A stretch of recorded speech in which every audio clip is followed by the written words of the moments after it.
daerah untuk substansi kampanyenya kalau bisa sebagian besar soal protokol kesehatan dan bagaimana mengatasi pandemi di segala dimensi, Pak. Begitu, Pak. Itu yang Pak Menteri dan kami dari Kemendagri sudah selalu dorong, Pak. Terima kasih nih Pak Kiki sudah bantu kita juga. Gitu. Ya, saling membantu, Pak.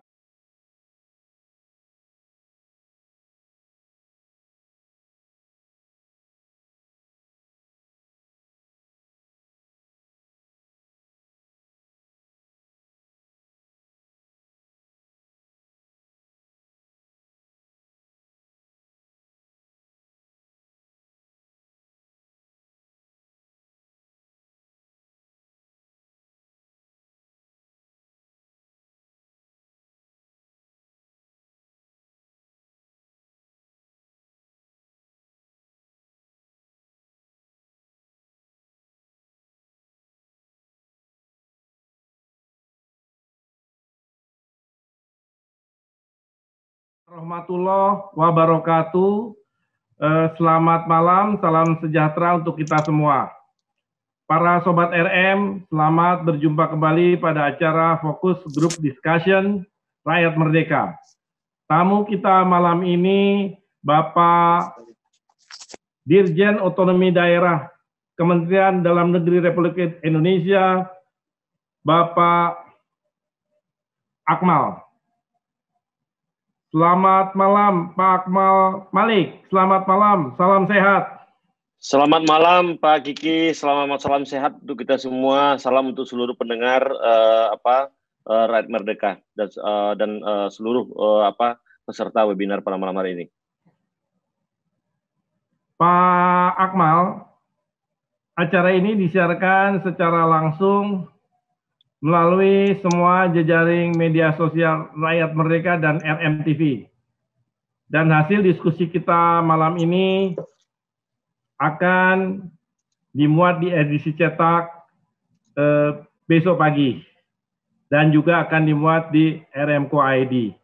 Jadi ini mudah-mudahan bisa jadi diskusi kita malam ini bisa jadi bahan pencerahan bagi kita semua, khususnya para calon kepala daerah dan juga masyarakat supaya benar-benar mematuhi 3M, yaitu menjaga jarak, memakai masker, dan sering mencuci tangan pakai sabun.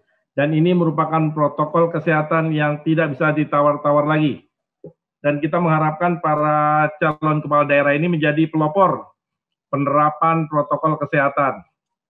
Pak Akmal, kita ingin tahu sampai seberapa jauh hasil evaluasi Bapak, sampai seberapa tinggi tingkat kepatuhan masyarakat, tim ses kampanye, dan juga para calon kepala daerah dalam mematuhi protokol kesehatan. Karena kita berharap momentum pilkada kali ini, terutama di masa kampanye, digunakan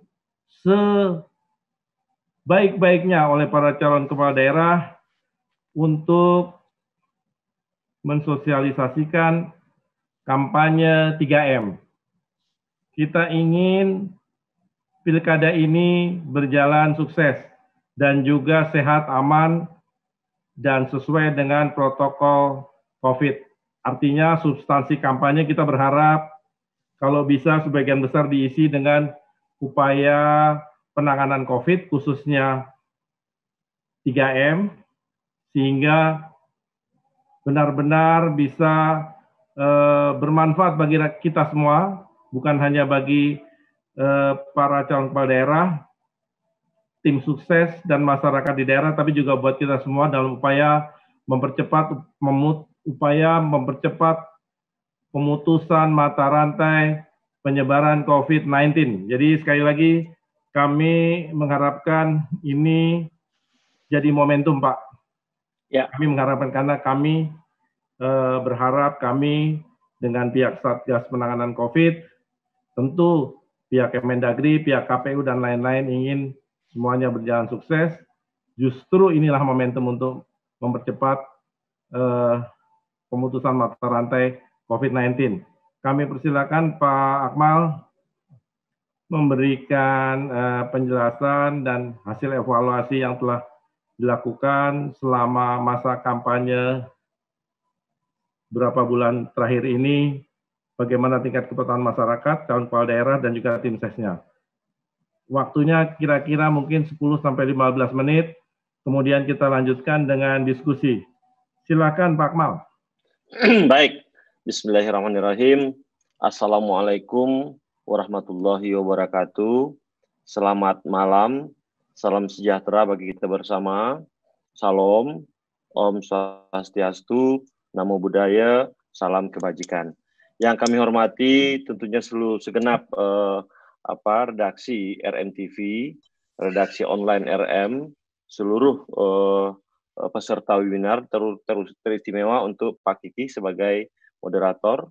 Pertama-tama izinkan kami menyampaikan permohonan maaf Bapak Menteri Dalam Negeri, Bapak Muhammad Tito Karnavian, yang seyogianya beliau hadir untuk acara ini bersama-sama dengan seluruh peserta webinar untuk mendiskusikan tema yang sangat-sangat menarik dan tentunya sangat urgen bagi kita bersama tentang calon kepala daerah pelopor protokol kesehatan. Tetapi karena beliau masih dalam perjalanan dari Kepri, karena pada hari kemarin sampai hari ini, beliau juga melaksanakan apa yang kita diskusikan pada saat ini, yaitu mendorong agar penggunaan masker. Beliau melakukan gebrak 5 juta masker ya untuk masyarakat di Kepri yang dipusatkan di Batam dan beberapa pulau-pulau lain yang ada di Provinsi Kepulauan Riau. Jadi sekali lagi mohon maaf saya diminta untuk menggantikan beliau. Mudah-mudahan walaupun cuma menjadi peran pengganti Pak Kiki tidak akan mengurangi makna dari pertemuan kita pada malam hari ini. Kami ingin menyampaikan hal yang sering sekali Pak Menteri sampaikan, bahwasanya pilkada serentak tahun 2020 di 270 daerah ini adalah pilkada pertama yang terjadi di tengah pandemi COVID-19. Kita belum pernah mengalami kontestasi demokrasi dalam kondisi di mana pandeminya hampir tersebar di seluruh daerah Indonesia. Bukan cuma Indonesia, bahkan di dunia. Ini adalah sebuah kondisi yang pada akhirnya menimbulkan apa yang disebut oleh banyak pihak krisis multidimensi. Nah, krisis multidimensi ini tentunya juga harus dipandang dengan pendekatan-pendekatan yang multidisiplin. Tidak bisa krisis yang terjadi saat ini yang terjadi di tengah-tengah pelaksanaan pilkada ini dipandang dari pendekatan demokrasi semata, dipandang sebagai sebuah krisis kesehatan semata. Ini dipandang cuma persoalan krisis ekonomi saja. Pak Menteri seringkali mengatakan ini adalah krisis yang sangat multidimensi, sehingga untuk mencoba mengurai apa yang terjadi dalam pilkada 2020, kita juga harus fair menggunakan berbagai perspektif, berbagai interdisiplin untuk melihat bahwasanya pilkada ini yang kita lakukan di tengah-tengah kondisi pandemi ini harus dilihat secara komprehensif. Nah, kami ingin menyampaikan data-data di atas ada 9 gubernur yang berkontestasi, 200 bupati, calon bupati 224 dan 370 kota yang berkontestasi. Coba next ya. Kita juga memahami dari awal bahwasanya tahapan-tahapan pilkada yang sudah disusun oleh KPU itu dari awal berjalan dengan cukup bagus sampai dengan kejadian 21 Maret 2020, di mana ini adalah titik di mana KPU kemudian menghentikan tahapan karena persoalan pandemi. Tetapi sekali lagi next slide ya, kita kemudian memandang ada beberapa urgensi yang menyebabkan kemudian pemerintah, DPR RI melalui Komisi 2 dan KPU kemudian tetap melanjutkan tahapan ini. Pertama tentunya disepakati melalui keputusan politik bersama ya, bahwasanya pilkada kita lanjutkan. Karena kenapa ini kita lanjutkan? Mungkin Pak Kiki dan teman-teman sudah banyak mengetahui, karena kita tidak tahu sampai kapan pandemi ini akan berakhir. Kemudian juga pilkada, kami katakan kita laksanakan dengan satu persyaratan utama, yaitu harus melalui protokol kesehatan. Protokol kesehatan yang ketat. Bahkan kita juga pada gilirannya bisa mengatakan pilkada ini bisa menjadi instrumen bersama untuk kita memerangi pandemi COVID-19 beserta dampak sosial dan ekonominya. Kami katakan di awal tadi, kita tengah mengalami kondisi krisis. Krisis ini tentunya butuh partisipasi dan butuh kolaborasi semua pihak. Dalam sistem pemerintahan kita, ada pemerintahan pusat, pemerintahan provinsi, pemerintahan kabupaten kota, yang di mana masing-masing tingkatan pemerintahan memiliki otorisasi sendiri, tentunya dibutuhkan sebuah orkestrasi yang harmonis. Nah, pertanyaannya, apa yang bisa menggerakkan antara pusat, provinsi, dan kabupaten kota bisa secara membangun orkestrasi ini secara harmonis? Kami mengatakan pilkada adalah salah satu instrumen yang bisa kita pakai sepanjang kita bisa menggunakan protokol kesehatan. Kemudian juga kita mengatakan pilkada tetap kita lanjutkan untuk mengurangi adanya praktek-praktek pimpinan yang terlalu banyak dipimpin oleh PLT. Kami mencatat setidak-tidaknya kalau seandainya 2000 sampai dengan 17 Februari 2021 kita tidak mendapatkan kepala daerah yang definitif, itu ada kurang lebih 200 di awal 17 Februari 2021 saja. Padahal kita membutuhkan leadership yang kuat untuk berperang melawan COVID-19. Kemudian juga kami mengatakan sekali lagi, Pak Kiki, ini juga bisa kita jadikan sebagai instrumen untuk membuktikan bahwa kita adalah negara demokrasi yang kuat, negara demokrasi yang besar, yang tidak akan kalah oleh karena persoalan-persoalan adanya krisis seperti sekarang. Next slide. Nah, kami sekali lagi juga ketika kita membahas persoalan judul di atas terkait dengan bagaimana kita mendorong paslon yang menjadi pelopor untuk COVID-19, tentunya kita ingin memahami anatomi calon dulu, Pak Kiki. Nah, ada apa dengan calon? Ini kami bisa mengatakan ada 738 pasangan calon yang memenuhi syarat. 3 paslon tidak memenuhi syarat. 738 dikali 2. Kurang lebih kami katakan 1.400 sekian, ya 1.400 sekian paslon, karena masing-masing kan ada dua orang. Masing-masing orang ini memiliki daihat, memiliki tim sukses. Ini adalah kekuatan yang luar biasa, ya kekuatan yang luar biasa untuk bisa menjadi influencer untuk memerangi COVID-19. Kami juga melihat secara nyata bagaimana latar belakang pekerjaan para calon. Di slide bisa kita lihat paslon kita 732 diantaranya itu adalah mereka yang memiliki background swasta. Sisanya adalah mereka yang terbiasa juga bermain di ranah publik. Ada anggota DPRD, ada ASN, ada kepala daerah yang bupati yang definitif dan wakil bupati. Ini adalah mereka-mereka yang terbiasa bermain di ranah publik. Ini adalah kekuatan yang luar biasa besarnya ketika mereka menjadi pelopor untuk memerangi COVID-19 di dalam pelaksanaan pilkada. Kami sekali lagi mengatakan juga ada kekuatan dari 338 ini, Pak Kiki. Kami mendata ada oleh karena ada 322 paslon petahana yang maju, sehingga menyebabkan hadirnya kurang lebih ada 137 PJS, pejabat sementara, yang notabene adalah ASN. Mereka ini ada ASN yang disumpah dan berjanji untuk mentaati seluruh peraturan perundangan. Masa kampanye ini juga bisa menjadi kekuatan yang bagus bagi para PJS ini untuk menjadi pelopor. Hari ini kami katakan Pak Menteri bersama beberapa pejabat eselon 1 melakukan gerakan bersama di Provinsi Kepri. Kebetulan PJS-nya adalah salah satu pejabat dari Kemendagri.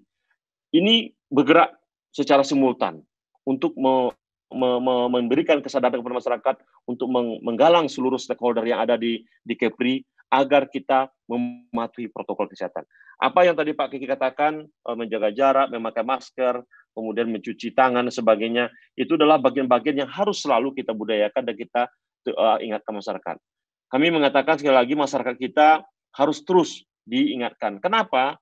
Karena ini baru kejadian pertama kita lakukan di Indonesia. Baru pertama inilah pilkada kita laksanakan dalam kondisi pandemi. Masyarakat harus terus diingatkan, harus terus dihimbau, harus terus digalang. Agar apa? Kita katakan itu kenapa dari awal Pak Kiki ketika kita menyusun Permen PKPU 13 2020 tentang kampanye di masa COVID, saya ketika itu mendapat tugas dari Pak Menteri untuk mengajak teman-teman penyelenggara, khususnya KPU, agar kita cukup membuat isu tunggal saja sebagai tema bagi seluruh paslon ketika mereka berkampanye. Apa temanya? Kita menginginkan agar pilkada ini menjadi ajang untuk adu gagasan mengenai bagaimana langkah-langkah mereka, bagaimana trik-trik mereka, bagaimana ikhtiar yang mereka tawarkan kepada masyarakat agar kita bisa menangani COVID-19 beserta dampak sosialnya. Kami katakan 1.400 lebih paslon ketika mereka punya trik, mereka punya solusi yang mereka tawarkan kepada masyarakat. Ini loh saya hadir dengan program dan kegiatan yang akan membawa Anda untuk selamat dari krisis ini. Ini loh yang kami tawarkan kepada masyarakat ketika kami terpilih nanti. Kami ingin masyarakat kita tidak terlalu besar terkena dampak COVID-19, baik dampak sosial maupun dampak ekonominya. Nah, inilah yang kami sesungguhnya ingin hadirkan ketika itu di dalam pasal 6, kalau saya tidak salah, PKPU 13 tahun 2020. Tapi persoalannya ada berbeda cara pandang kita dengan penyelenggara ketika itu.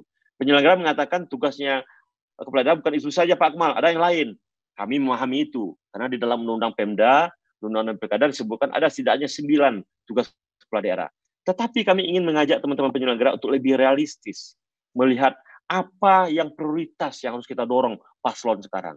Kami katakan kita harus dorong para paslon ini untuk menjadikan upaya langkah-langkah penanganan COVID sebagai isu utama. Mereka harus tawarkan program-program apa yang mereka bisa berikan kepada masyarakat agar masyarakat bisa berpartisipasi, bisa keluar dari dampak krisis COVID-19 ini. Itu Pak Kiki yang kita tawarkan. Tapi udahlah PKPU sudah selesai. Nah sekarang next slide. Kami mengatakan oleh karena PKPU 13 kita tidak memuat secara spesifik isu tunggal, kami tetap melakukan dorongan melalui instrumen-instrumen yang kami miliki di Kemendagri agar baik petahana ataupun seluruh PJS, PLT untuk menjadikan isu penanganan COVID sebagai isu tunggal. Kita membuat parameter bahwasanya pilkada itu bisa kita akan sukses dengan 2 indikator utama. Pertama, kualitasnya terjaga, dan kemudian keselamatan masyarakat harus terjamin. Nah, inilah yang menjadi dasar isu-isu tunggal tadi menjadi hal yang sangat penting. Next slide. Nah, Pak Kiki dan teman-teman sekalian, Pak Ibu sekalian, kami ketika kita menggagas isu tunggal ini dulu kepada seluruh daerah yang melaksanakan pilkada, memang banyak daerah yang dengan sangat baik mengikuti langkah-langkah ini. Sehingga ketika 2 minggu kedua atau minggu ketiga pelaksanaan kampanye di daerah pilkada, Pak Doni Munardo sebagai Kasatgas mengeluarkan data. Ternyata ada fenomena yang cukup unik. Daerah-daerah yang melaksanakan pilkada itu turun zona merahnya turun. Jumlah alokasi dan zona merahnya turun. Contoh dari 45 pada tanggal 6 September, kemudian pada 4 Oktober itu justru menjadi 31. Nah, bahkan juga ada Pak Doni juga menyampaikan tidak ada zona merah per tanggal 12 Oktober pada kurang lebih 14 provinsi dengan beberapa kabupaten kota yang di dalamnya. Ini fenomena yang unik.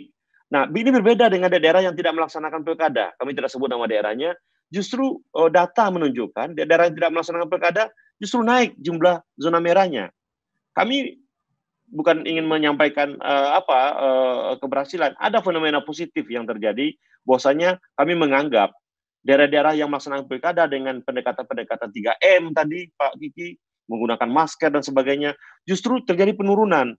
Ini seperti apa yang terjadi di Jerman. Jerman itu 60% penurunan COVID itu terjadi karena masyarakatnya menggunakan masker. Jadi ini sangat penting sekali. Ternyata pilkada kami anggap cukup bisa berkontribusi untuk menurunkan zona merah di daerah yang melaksanakan pilkada. Next. Ini data dukungan yang sudah kita berikan. Next. Fokus saja. Next. Oke, dukungan sudah semua hampir lengkap, Pak Kiki. Dukungan dana, surat edaran yang kita sampaikan, kemudian juga peraturan perkada, kita minta semua daerah untuk menyelesaikan peraturan kepala daerah atau perda tentang COVID-19, dan kita asistensi dari waktu ke waktu, kita evaluasi dari waktu ke waktu, sehingga hampir semua daerah sudah memiliki payung hukum sekarang untuk melaksanakan protokol kesehatan. Nah, memang hasil rekapitulasi kami tadi Pak Kiki bertanya, bagaimana hasil evaluasinya Kemendagri? Kami katakan secara umum ada perubahan yang cukup bagus protokol kesehatan dari 736 paslon. Kami mengevaluasi 506 atau 68% itu sudah melaksanakan protokol kesehatan. Memang masih ada 38 atau 5,1% yang tidak melaksanakan. Sementara 192 paslon atau 26% belum terkonfirmasi. Ini masih sangat 50-50. Ini data yang kami lakukan per tanggal berapa? Ini Oktober yang lalu ya, Oktober yang lalu. Ini Des Pilkada kami selalu memantau ini Pak Gigi dari waktu ke waktu. Kemudian juga bahan kampanye. Masih tetap balik lagi. Ya, bahan kampanye yang digunakan oleh paslon yang sesuai dengan prokes, kami katakan ada 46% yang sudah melaksanakan menggunakan protokol kesehatan sebagai bahan kampanyenya. Memang yang masih harus kita dorong ke depan adalah ternyata kampanye virtual sebagai salah satu solusi untuk menekan pandemi COVID-19, penyebaran COVID-19 belum begitu populer. Masih banyak yang menggunakan kampanye dari pertemuan tatap muka. Ini data-datanya Pak Kiki, nanti kami sampaikan nanti ya, data-data ini.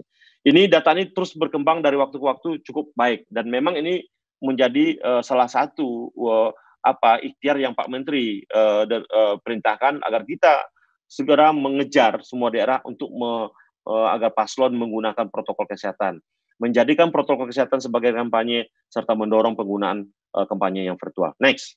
Ya. Ini dukungan sosialisasi yang kita lakukan, ya. Kita menghimbau semua daerah untuk melaksanakan festival gagasan penanganan COVID, kemudian pemantik kebangkitan ekonomi. Tema-tema ini yang kami sampaikan kepada seluruh paslon agar paslon tidak bisa lebih kreatif untuk menawarkan solusi-solusi penanganan COVID-19 kepada masyarakat. Next. Nah, inilah contoh-contoh kampanye yang mendukung penanganan COVID-19 yang sudah dibuat, dan kami mengatakan tadi tren paslon yang menggunakan model-model kampanye ini terus meningkat dari waktu ke waktu.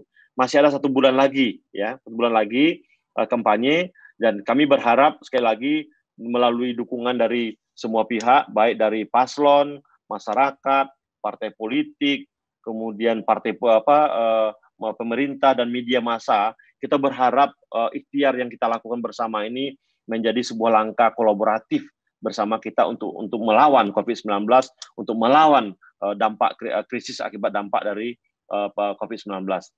Saya pikir ini dulu Pak Kiki untuk pemantik saja. Kita akan coba dalami secara detail nanti melalui diskusi dan tanya jawab dengan seluruh peserta.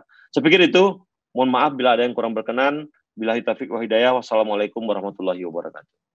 Terima kasih Pak Akmal, penjelasannya detail dan ini memperkaya pengetahuan kita semua, khususnya mengenai apa yang telah dilakukan pihak Kemendagri dalam memonitor kegiatan kampanye yang dilakukan para calon kepala daerah.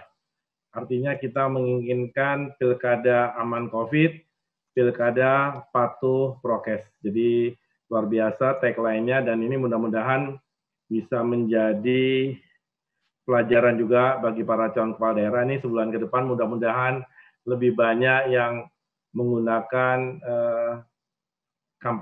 sarana kampanye secara virtual. Karena kita lihat bahwa 3M ini menjadi instrumen yang sangat ampuh untuk memutus mata rantai penyebaran COVID-19. Pak Akmal, ini penanya pertama. Ya. Persilakan Wakil Pemimpin Redaksi Rakyat Merdeka, Ibu Kartika Sari. Silakan, Ibu Kartika. Terima kasih. Selamat malam, Pak Akmal. Selamat malam, Bu Kartika. Ya, salam kenal, salam sehat juga, Pak. Tadi saya Amin. menyimak penjelasan Bapak, walaupun sebagai pemeran pengganti Pak Menteri, tapi bagus kok, Pak. Keren dan lengkap juga. Ini yang menarik perhatian saya dalam pemaparan Bapak tadi, ada disebutkan calon kepala daerah wajib jadi influencer protokol kesehatan ya Pak ya. Menurut saya ini sangat menarik. Tapi masalahnya dari data Bapak juga, dari 738 pasangan calon yang memenuhi syarat, ada yang 69 calon itu positif Pak. Dan baru 39 yang sembuh, berarti yang 30 belum. Nah, kalau yang positif aja puluhan, bagaimana mereka bisa jadi influencer ya Pak? Itu pertanyaan saya. Ini mirip-mirip kalau di Pilpres Amerika, Donald Trump lah ya, bertarung ya kan dalam Pilpres, beliau saat itu calon dan positif gitu, sehingga akhirnya kalah ya, seperti itu. Nah ini menarik Pak. Nah ini bagaimana ya? Terus dengan adanya COVID ini Pak, kan tahu sendiri kalau masa kampanye tempo hari pendaftaran ke KPU saja masa banyak. Lalu ada debat. Nah ini menurut Bapak bagaimana ya agar para calon ini sadar bahwa membawa jumlah massa yang besar, entah dalam kampanye maupun debat itu beresiko Pak. Terima kasih, itu aja dari saya. Silakan Pak. Baik. Ibu Kartika Sari, terima kasih atas pertanyaannya. Memang data kami menunjukkan ada 69 paslon yang positif COVID-19. Dan kami katakan beberapa diantaranya kita mendoakan semoga husnul khotimah, ada yang meninggal juga, ya kan, ada yang sembuh, ya kan, kemudian juga ada yang masih proses. Tadi di awal kami menyampaikan Ibu, ini adalah pilkada pertama dalam kondisi pandemi. Pandeminya bukan pandemi biasa, tapi pandemi yang luar biasa. Nah tentunya kita belajar banyak dengan kondisi ini. Sekali lagi dengan tetap mengatakan bahwasanya demokrasi adalah proses pembelajaran. Kita belajar tentang bagaimana kita tetap selamat, tetapi kita tetap menggalang partisipasi masyarakat gitu. Nah, langkah-langkah ini yang kita lakukan bersama-sama. Kami mengatakan ada setidaknya 6 tadi pihak yang harus bersama-sama, termasuk media. Itu kenapa kita sangat apresiasi RM TV dan RM online menggagas isu-isu seperti ini. Andaikan dari awal Pak Kiki, Bu Kartika, kita mencoba bersama-sama menyosialisasikan betapa berbahayanya COVID-19 ini, betapa kita harus menerapkan 3M, kami mudah-mudahan saya benar, mungkin kita bisa mengurangi jumlah paslon yang terpapar. Karena banyak di antara mereka yang, maaf nih, kurang percaya, tidak yakin. Ya karena kita dapat pahami, ini kan baru kejadian pertama. Sementara satu sisi mereka punya kewajiban untuk meyakinkan orang untuk berkumpul. Kenapa? Karena mereka belum move on, bahwasanya kita harus berkampanye dengan kondisi COVID-19. Sekali lagi kami ingin mengatakan Bu Kartika, ini adalah proses pembelajaran. Tentunya kita berharap ini menjadi itibar bagi semua pihak untuk memahami bahwasanya betapa berbahayanya COVID-19 itu. Tetapi apabila kita taat dan patuh dengan protokol kesehatan, kami meyakini mungkin jumlah korban yang terpapar ini bisa kita kurangi. Ini juga menjadi bahan untuk introspeksi bagi semua pihak. Jangankan masyarakat, paslon yang well educated itu bisa terkena. Nah, kami berharap dengan kondisi seperti ini, masyarakat dapat memahami mereka untuk lebih hati-hati lagi. Ini yang kami sampaikan, Bu Kartika. Kemudian bagaimana cara paslon agar mengurangi pertemuan-pertemuan. Kita mengatakan tadi ke depan ada 3 hal. Kita minta paslon untuk lebih banyak melaksanakan kampanye secara virtual. Tetapi sekali lagi, dulu dari pilkada dulu kan kita tidak pernah menggunakan virtual ini. Ini kan barang baru ini bagi pilkada sekarang. Tetapi dengan angka 16% yang menggunakan itu menurut kami sebuah langkah yang cukup bagus. Tetapi sekali lagi kami mengatakan Bu Kartika, demokrasi ini adalah proses. Kita tidak bisa memaksa orang ujuk-ujuk karena kita bukan negara otoritarian. Ini negara demokrasi di mana semua orang berhak untuk menentukan cara sendiri. Nah, tugas kita hanyalah memberikan peringatan kepada semua pihak betapa berbahayanya COVID-19 ini. Mari kita tetap berdemokrasi, tetapi kita selamat dan tetap sehat. Itu yang barangkali ingin kita dorong bersama. Terima kasih untuk pertanyaannya, Bu Kartika. Terima kasih, Pak Akmal. Penanya berikutnya, ini wartawan senior, Bapak Rusmadi. Silakan, Pak Rusmadi. Siap, terima kasih Pak Kiki. Selamat malam Pak Akmal, salam kenal, salam sehat. Salam sehat, Pak Rus. Pak, singkat aja Pak. Kalau Bawaslu itu kan dia punya wewenang untuk ngasih sanksi. Kalau pihak Kemendagri sendiri gimana Pak terhadap tingkat kepatuhan di masing-masing daerah itu ya? Karena biasanya kan biasalah, termasuk di masyarakat kita kalau nggak ada punishment biasanya, apalagi banyak yang mengeluhkan, partai-partai tertentu itu mengeluh. Loh, kekuatan kita kan justru ngumpulnya itu kata mereka. Jadi kurang berasa katanya. Yang namanya tadi Bapak bilang kan ini pertama ya kita mengalami banget dulu. Itu aja Pak Akmal. Terima kasih. Baik. Silakan Pak Akmal. Baik, izin Pak Kiki saya jawab. Pak Rus, memang tadi saya tidak ingin mengulang jawaban saya seperti Bu Kartika tadi, tetapi memang oleh karena penanganan COVID-19 ini memiliki payung hukum yang jelas. Ada Undang-Undang Nomor 12 tentang karantina hewan, ada juga PP tentang penegakan protokol kesehatan. Saya mau tanya, siapa yang ditugaskan oleh negara pembuat undang untuk menegakkan aturan-aturan itu? Tentunya bukan cuma Kemendagri ya, tetapi juga ada aparat penegak hukum lainnya gitu loh. Nah, tentunya dalam undang-undang, saya katakan dalam Undang-Undang Nomor 12 2011 yang terakhir menjadi Undang-Undang Nomor 15 2018 tentang pembentukan peraturan perundangan, itu dikatakan yang bisa memberikan sanksi dan pembentukan ada cuma dua, undang-undang dan perda. Nah, untuk undang-undang tentunya adalah mereka yang ada di level nasional. Terkait perda, Kemendagri bagaimana? Peran kami di perda, Pak Rus. Kami sekarang, tadi angka-angka saya tunjukkan bagaimana kami mendorong semua daerah untuk memiliki perda tentang penanganan COVID-19.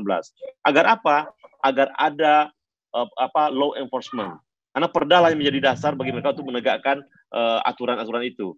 Nah, di sini peran Kemendagri, Pak Rusmadi, kita mendorong semua daerah untuk memiliki perda. Kami sangat sekali dari 9 daerah yang melaksanakan pilkada ini, kami sudah mencatat ada 5 provinsi yang sudah membuat perdanya. Tapi juga sudah banyak kabupaten kota yang sudah membuat perda. Kenapa kita dorong perda? Karena perda lah yang bisa membuat sanksi dan pembebanan. Nah, mungkin aparat penegak hukum bisa juga memberikan sanksi dan pembebanan, tetapi dalam konteksnya adalah konteks Undang-Undang Nomor 12 dan PP 11 tentang protokol kesehatan. Nah, sekali lagi kami mengatakan tentunya butuh kolaborasi di antara semua.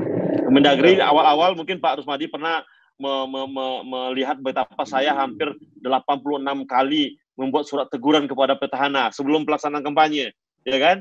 Nah, itu kami mesti bisa lakukan, tapi kepada mereka yang petahana. Tetapi begitu mereka tanggal 23 itu menjadi paslon, mereka bukan ASN lah, bukan kepala daerah lagi. Kami tidak berhak untuk menegur lagi. Sampai nanti kami akan tegur lagi kalau seandainya nanti selesai pilkada dan kemudian mereka balik lagi menjadi kepala daerah, ternyata langkah-langkahnya tidak protokol kesehatan, insya Allah Pak Rusmadi kita tegur lagi nanti gitu. Itu Pak Rus ya. Oke, siap Pak Akmal, terima kasih. Terima kasih Pak Kiki. Terima kasih Pak Akmal.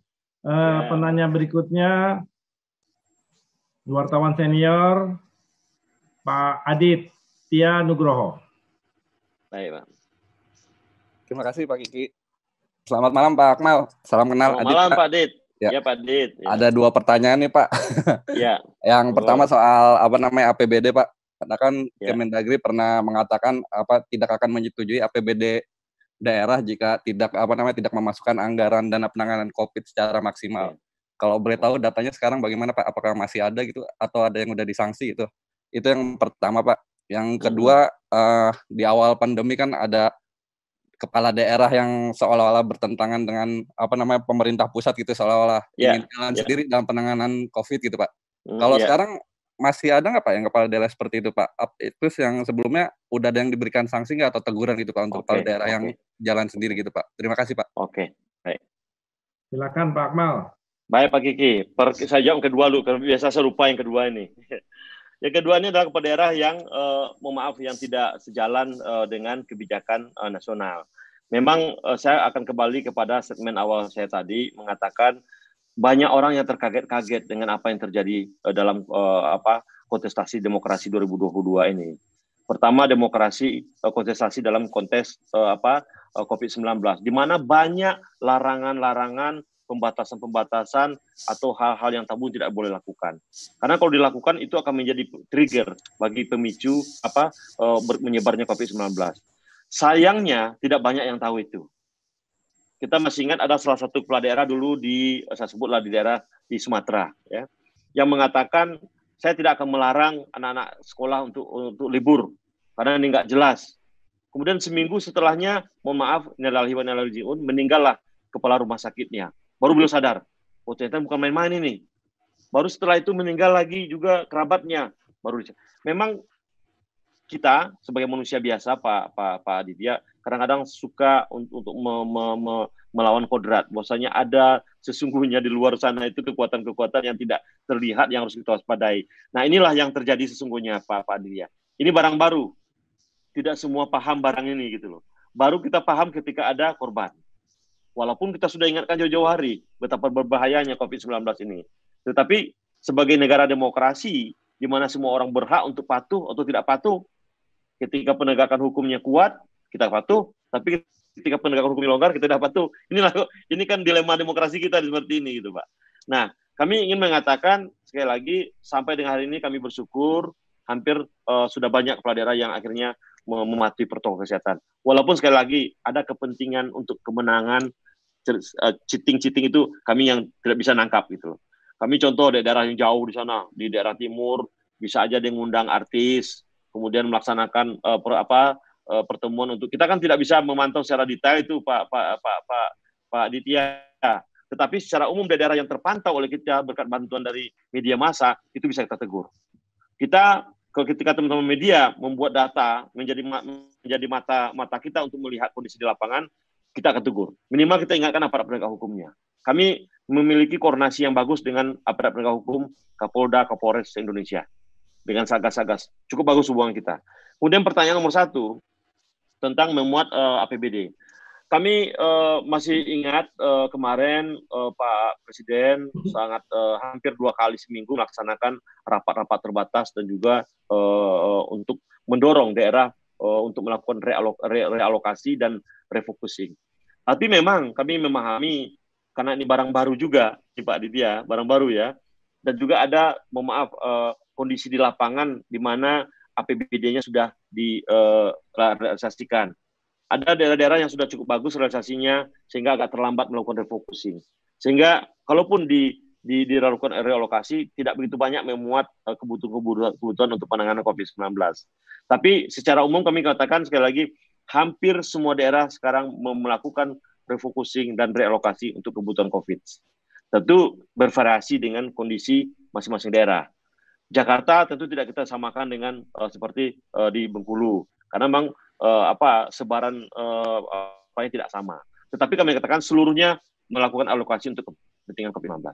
Tentu sudah kita evaluasi. Demikian Pak Ditya. Ya, terima kasih Pak. Ya. Terima kasih Pak Dirjen. Penanya berikutnya wartawan senior Syarif Hidayat. Silakan, Syarif. Ya, terima kasih Pak Kiki. Selamat malam Pak Akmal. Selamat malam Pak Syarif. Pak Akmal, ya. Ini tadi saya mendengarkan pemaparan Pak Akmal, senang ya. Ada daerah-daerah yang menyelenggarakan pilkada, angka coronanya malah tidak menunjukkan kenaikan dibandingkan daerah yang tidak menyelenggarakan pilkada, Pak. Dan ini yang selalu juga disampaikan Bapak Menko Polhukam di mana-mana, Pak.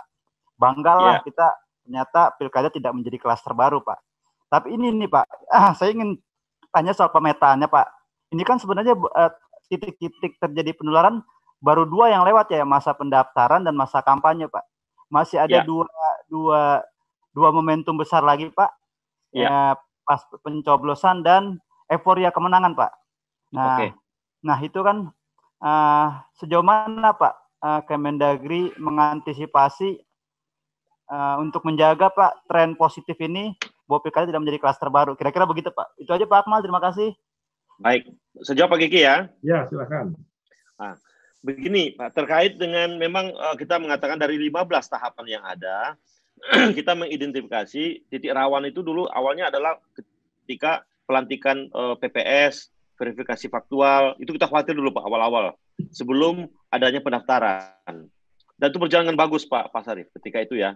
Kita melihat ketika pelantikan KPPS dan verifikasi dari door to door itu, hampir kita tidak mendengar ada teman-teman dari petugas yang terpapar. Hampir tidak ada. Baru hebohnya ketika pendaftaran.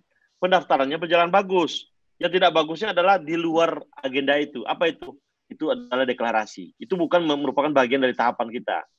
Saya terima kasih Pak Sarif mengingatkan kita bersama, ada agenda-agenda di luar tahapan ini yang harus kita waspadai. Contoh tadi perayaan kemenangan. Itu kan bukan tahapan, Pak. Nah, terkait ini kami sudah mengantisipasi untuk pelaksanaan pencoblosan, teman-teman dari KPU juga sudah mengantisipasi. Teman-teman partai politik juga sudah mengantisipasi. Kami berterima kasih kepada Parpol. Pak Menteri pernah mengundang seluruh fungsionaris Parpol karena kan ini kontestasi para Parpol nih Pak Sarif ya. Karena yang bertarung adalah kader-kader mereka gitu loh. Nah, Parpol juga mengingatkan kepada seluruh paslonnya untuk menghindari kerumunan yang seperti yang diatur oleh KPU 50 tidak lebih dari itu. Dan kami melihat tahapan pencoblosan itu sudah berkali-kali dilakukan simulasi oleh teman-teman dari KPU dan running well. Nah, kita berharap tinggal menjaga momentum ini, Pak Sarif. Kita menjaga momentum ini. Tentunya Pemda bersama satgas-satgas yang ada di lapangan selalu mengantisipasi. Bahkan sekarang ada geladi-geladi yang selalu dilakukan di daerah tentang pelaksanaan pencoblosan. Nah, yang perlu waspadai lagi nanti betul kata Pak Sarif Hidayat terkait dengan pesta kemenangan. Kami mengatakan ketika selesai kampanye nanti pada tanggal kampanye selesai tanggal 6 dan 9 pencoblosan, 322 kepala daerah paslon itu yang petahana itu bisa kami ingatkan. Karena dia sudah menjadi kepala daerah lagi nih, Pak Sarif. Artinya apa? Saya bisa melayangkan surat cinta lagi buat mereka kalau mereka melanggar itu, Pak, gitu loh. Ya, itu kan. Dan di samping itu tentunya pelajaran yang kita lakukan dalam tahapan-tahapan sebelumnya, mulai dari tahapan yang lain yang berjalan bagus, kemudian juga terjadi sedikit kecolongan kita kemarin di tanggal di tanggal 4 itu, 4 September, ya kan, kecolongan. Ini pasti menjadi bahan evaluasi kita. Kita tiap minggu melaksanakan evaluasi, Pak Sarif. Ya, tiap hari Jumat sore kita evaluasi. Semua daerah kita minta Forkopimdanya untuk mengevaluasi. Kami tetap optimis dengan sinergi dan kebersamaan dengan seluruh Forkopimda, partai politik lokal yang ada di tingkat lokal, ataupun masyarakat, tokoh-tokoh masyarakat. Kami berharap kita belajar. Bahwasanya kejadian 4 September itu pengalaman pahit bagi kami. Dan kami akan antisipasi itu nanti ketika ada perayaan kemenangan. Demikian Pak Sarif. Terima kasih Pak Akmal. Penanya berikutnya wartawan senior Ujang Sunda. Silakan, Pak Ujang.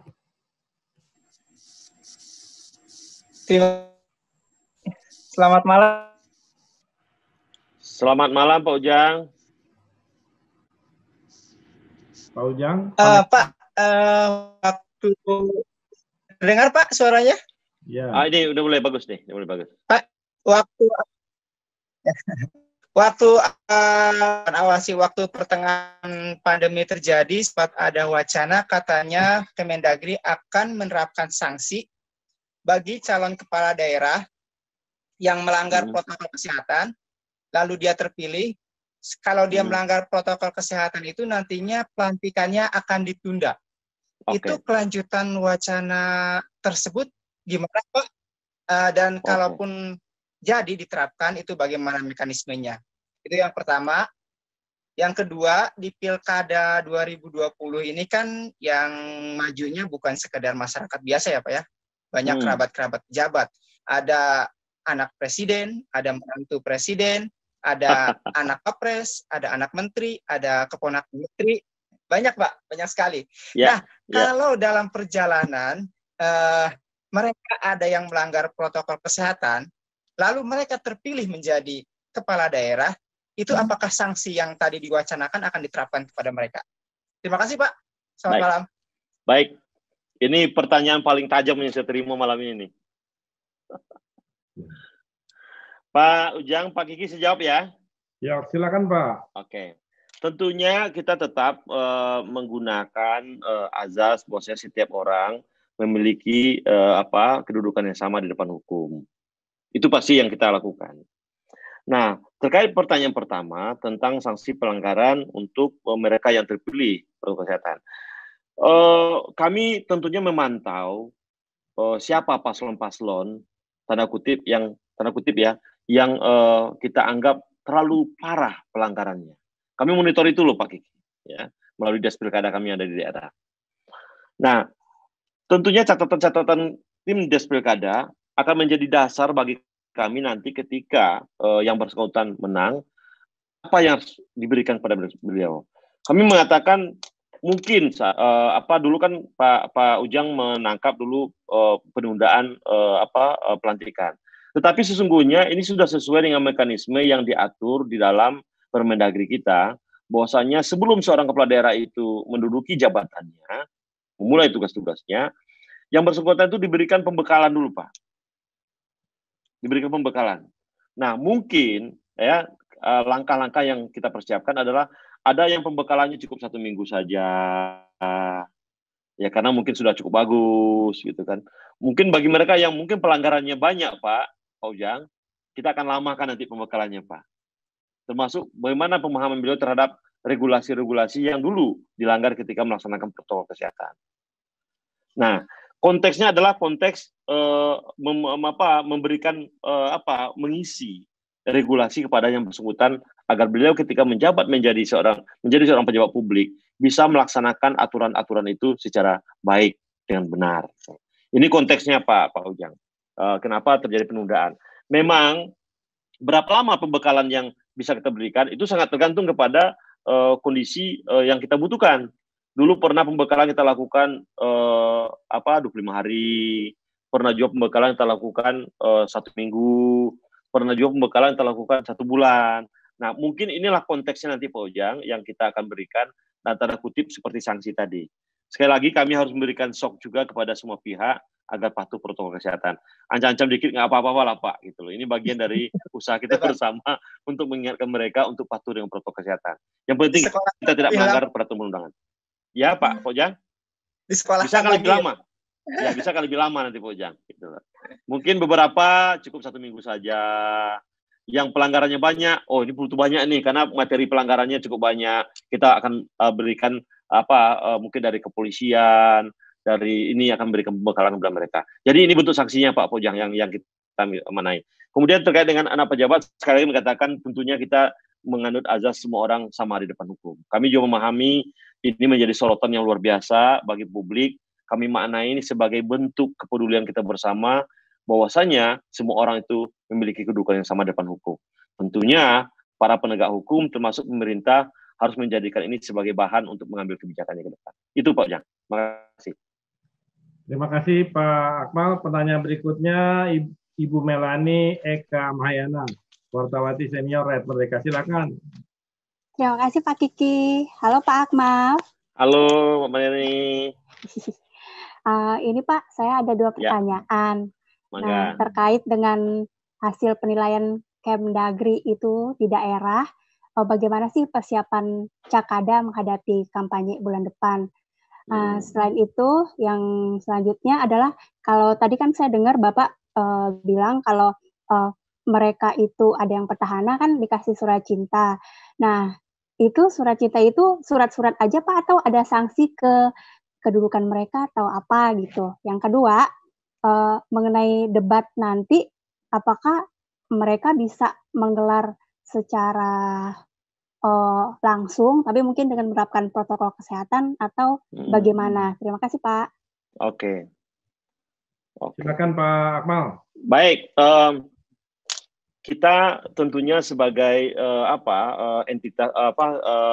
instansi pemerintah yang memberikan fasilitasi dan dukungan terhadap kinerja para kepala daerah memiliki kewajiban untuk mengingatkan para calon-calon kepala daerah itu agar mereka mematuhi peraturan perundangan. Kenapa? Begitu mereka disumpah Mereka harus taat dan patuh pada peraturan perundangan. Itu yang menyebabkan tadi kita katakan semua orang memiliki kedudukan yang sama depan hukum.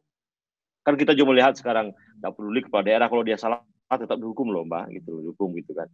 Nah, itu surat cinta yang kami katakan tadi adalah bentuknya adalah seperti itu. Mengingatkan kepada beliau-beliau itu, bahwasanya ada aturan-aturan yang harus dipatuhi. Ada larangan-larangan yang harus dijauhi. Gitu. Nah, konteks kami menyampaikan ini tentunya akan apabila berkali-kali dilakukan, sanksi tentunya akan ada. Pasti ada sanksi. Apa sanksinya? Kita atur di dalam PP 12 tahun 2017 tentang binwas umum. Tapi yang bisa kita sanksi adalah mereka yang sudah mengambil sumpah dan sudah menjadi pejabat negara. Itu yang bisa kita lakukan. Terhadap calon kita nggak bisa. Itu ranahnya ada di para penegak hukum dan di penyelenggara. Nah, kemudian terkait debat. Tentunya debat menjadi ranah penyelenggara.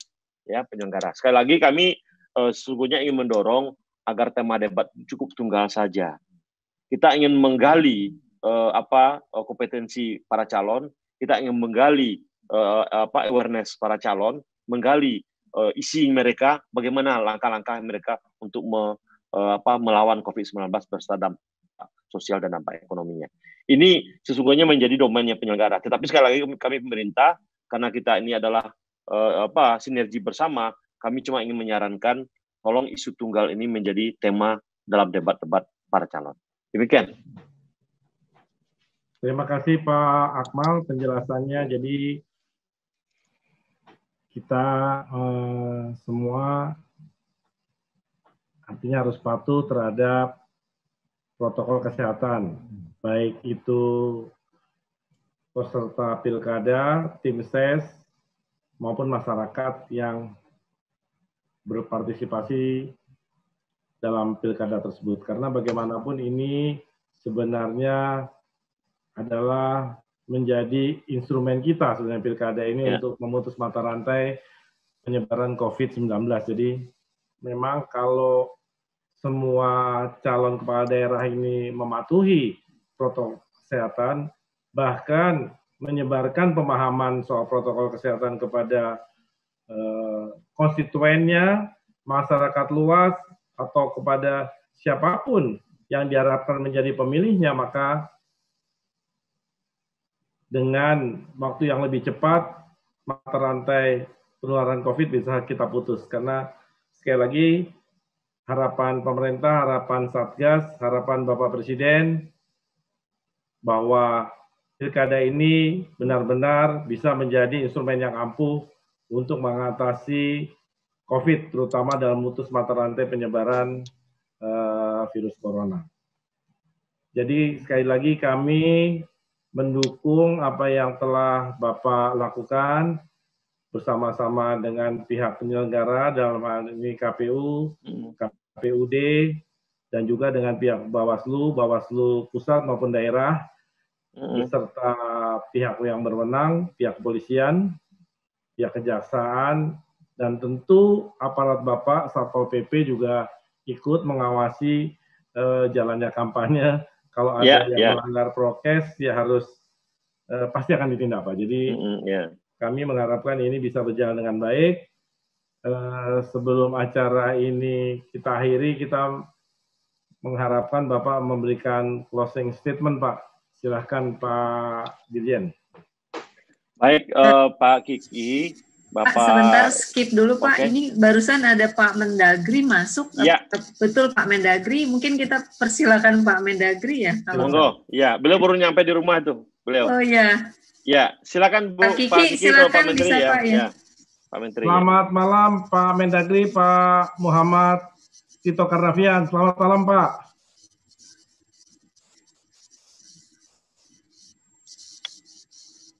Mohon izin Bapak Ibu untuk Pak Menteri masih dalam perjalanan, sementara ini kami dengan stafnya disiapkan apabila beliau berkenan bergabung.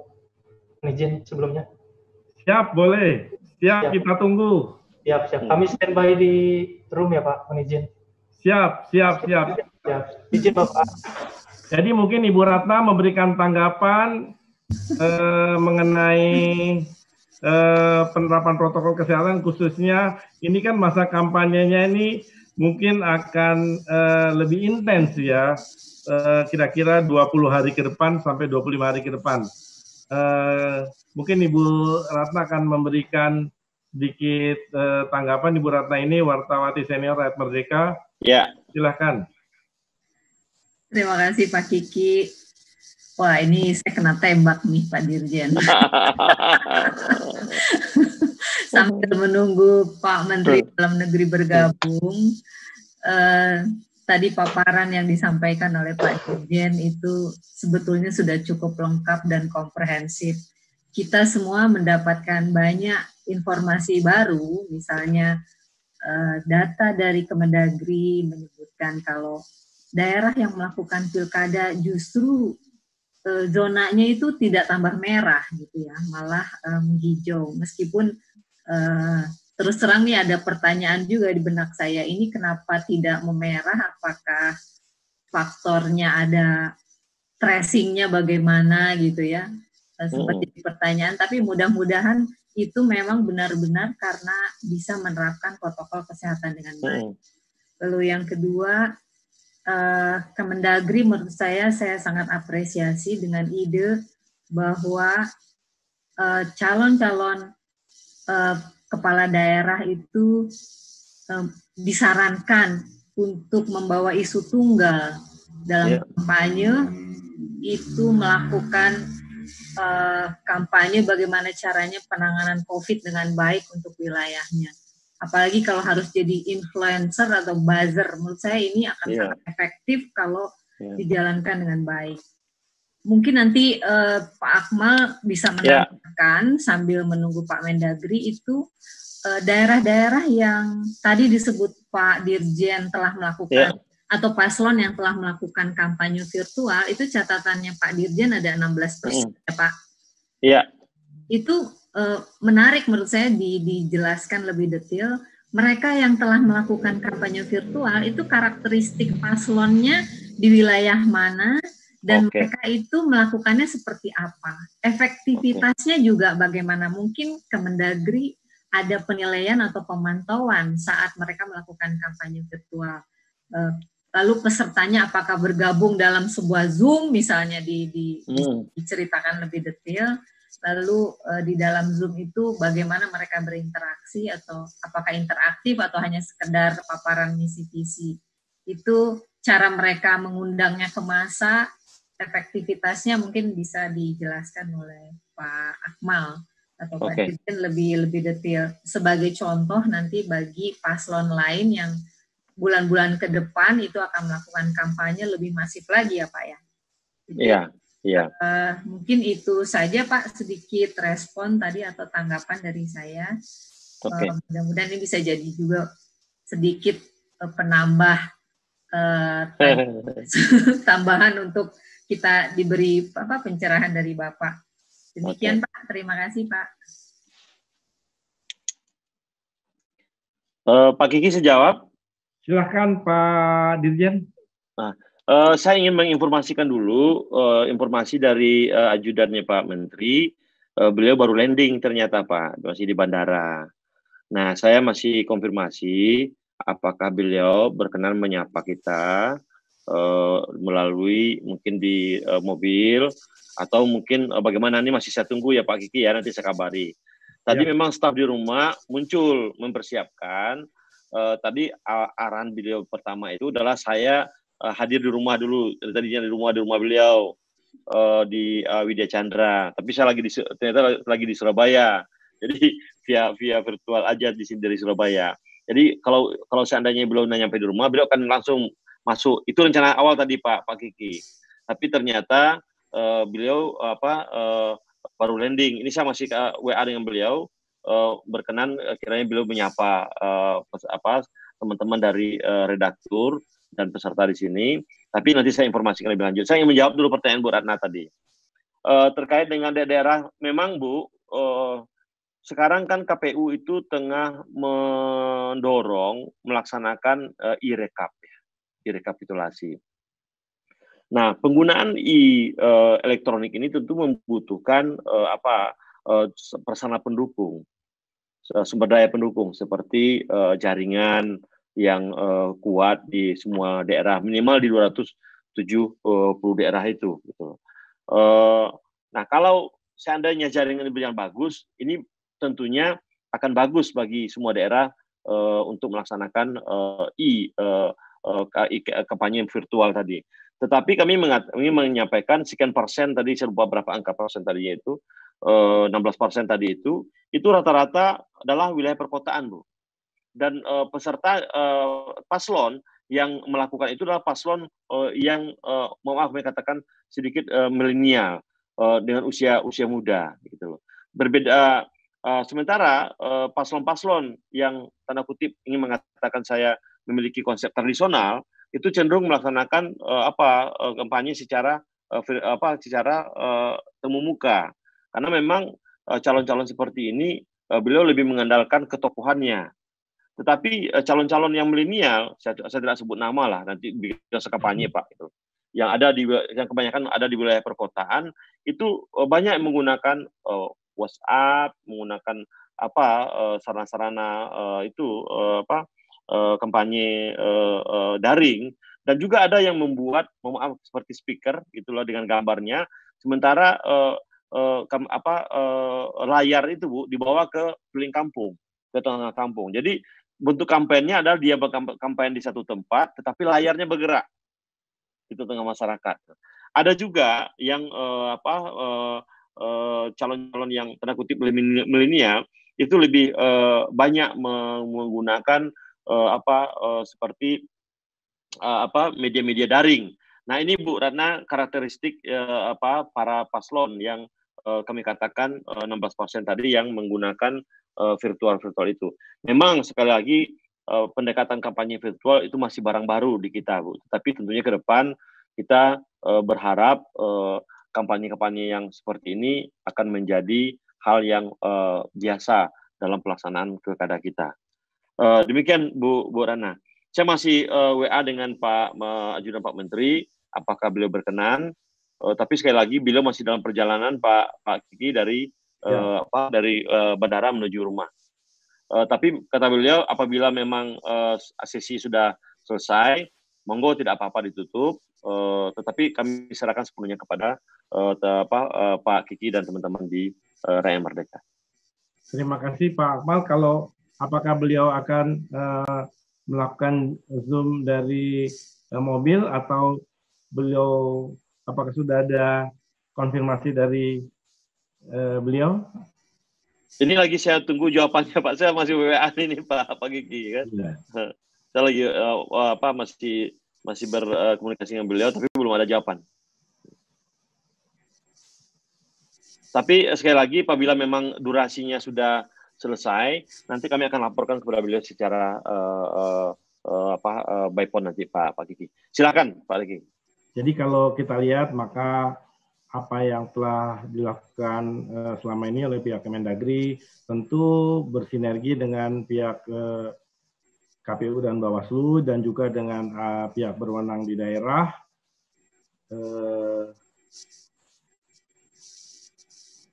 Bapak sudah hadir, Pak? Sudah ya? Iya.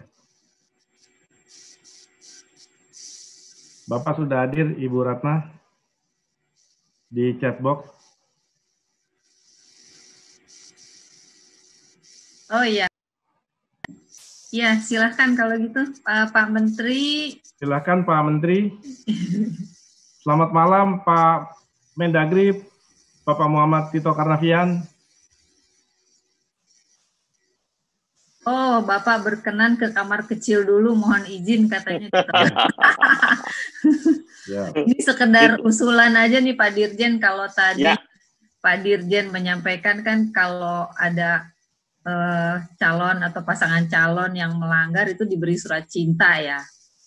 Bagus juga kalau ada pasangan calon yang benar-benar menerapkan protokol kesehatan lalu aktif melakukan kampanye virtual diberi surat cinta beneran, surat cinta beneran, Bu. Artinya surat reward gitu. Kalau ini sudah Bu Ratna, sudah. Kita kemarin memberikan 87 lebih surat cinta teguran. Kan cinta kita kepada para paslon itu agar menerapkan protokol kesehatan, Bu. Tapi ada dua jenisnya. cintanya untuk menerapkan, untuk ditegur. Satu lagi memberikan penghargaan. Ada kurang lebih 5 yang kita berikan penghargaan. Bahkan Pak Menteri kemarin memerintahkan Dirjen Dukcapil untuk memberikan apa yang kami sebut dengan anjungan Dukcapil Mandiri sebagai reward. Dan itu sudah diserahkan oleh Pak Dirjen Dukcapil, Bu, sebagai reward kepada daerah-daerah yang tadi melaksanakan protokol kesehatan dalam proses deklarasi kemarin, pertama-tama kemarin itu. Ada 5 daerah sudah kita berikan itu. Jadi apa yang Bu Ratna tanyakan sudah kita laksanakan. Terima kasih Pak Dirjen. Ini kebetulan Pak Mendagri sudah siap ini. Monggo. Iki silakan disapa.